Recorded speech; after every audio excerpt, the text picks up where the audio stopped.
So there was a flood that happened in March. I think it was around March 10th.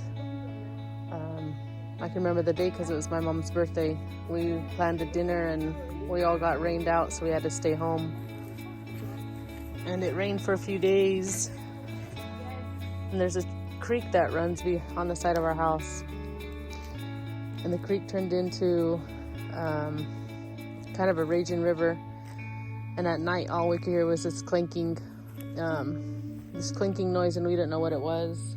And until a few days later, about 2 days, we found out those were boulders rolling down the creek, going down to the main road of where we get on the casino road.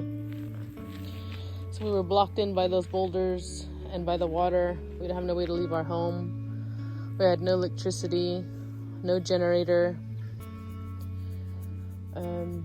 So we had to find a way to go around that small river to family's house. And then different families were gathering together to get supplies from each other, to get food from each other. The lower res where my mom lives, they had electricity and they had Wi-Fi. So we were able to contact family members that live off the reservation to get us supplies. The main road to the reservation was also flooded out, so nobody could enter in and nobody could enter outside the reservation. My brother and my nephews climbed over the hill by the entrance of the reservation to the side, before the cattle guards, before the white teepees, down by the green gate,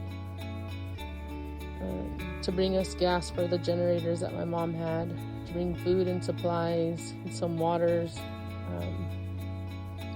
basic needs you needed for a few days while we had no electricity and no access to go in and out of the reservation.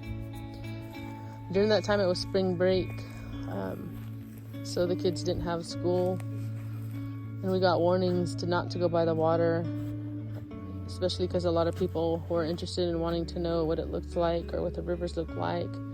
Everything was changing, the way our waters looked, the way our creeks looked, the way our swimming holes looked.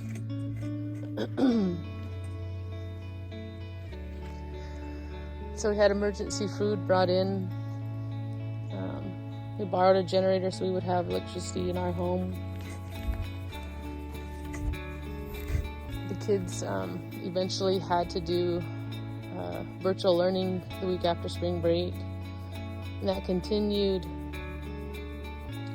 for a few months because still the entrance of the reservation was not safe enough for the buses to enter into the reservation.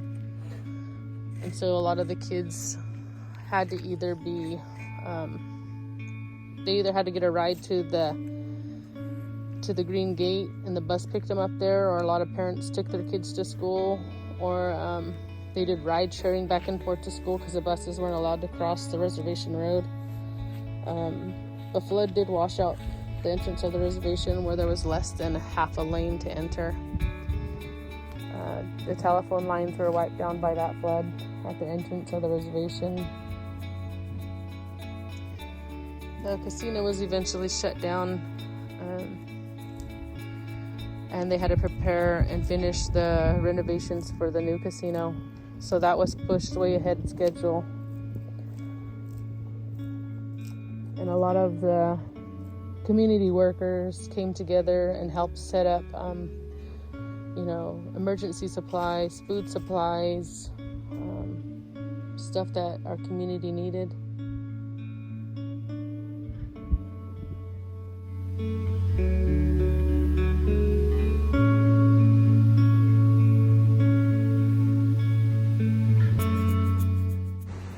So this is one of the sacred sites Tule River has.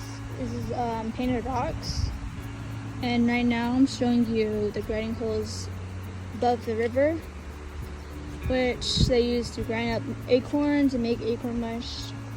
So here's you can tell the different depths and widths of them, how deep they go.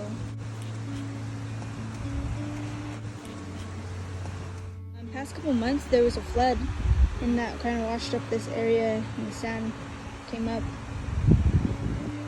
So you can kind of see a few changes and the debris of the trees. Some of the trees fell in.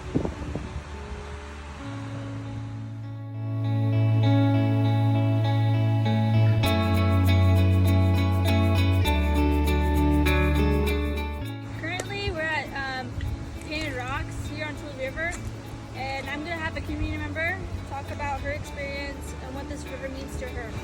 Hello, I'm Tule. I'm a Tule River native. I've been up here for 20 years. So can you tell us what this river means to you? It means to me pretty much everything, you know, water brings us all together, brings out the wildlife. You know, it's nice seeing like everyone come out, it's nice seeing all the green come out. Feels good knowing it's running good. Over the years, how has this river changed? Well, a while ago during my birthday it wanted a storm for me, so a lot of the brush got washed out, a lot of the water it rose pretty high and washed out a lot of the sand, so the water's deeper now. But yeah, the water finally calmed down. Mike Franco Jr. I run a forestry crew up on a reservation. I run about a 12-man crew right now. Been doing it for about 17 years, 17 seasons. We do a lot of fuel reduction, as in taking out all the dead trees, and we do a lot of chipping. We chip the trees. We go in the springtime. Like right now, we had fires on our res, so we're kind of restoring our forest. Over the about 7-8 years, we probably put over 150,000 trees in the ground. We do a lot of everything. You know, if we come across like art sites or sacred sites, we try to preserve them. You know, we'll flag them to make sure nobody goes in that area and messes with them. We do a lot of tree planting in the spring. We plant about 28,000 trees a year. Next year we're planting 48,000. So we got a lot of planting to do next year. We run chainsaws. We do a lot of chainsaw work, fall trees. We do a lot of everything. Like this flood disaster, we did a lot of roadside cleanup, clear up the bridges, the main bridges on the reservation. Like right now, we're going to rebuild the harbor at the campgrounds. We're going to be doing that pretty soon. And we're pretty much, like my crew's pretty much like the caretakers of our land. You know, we try to take care of it, you know, make sure nobody's messing up there. Just a good job.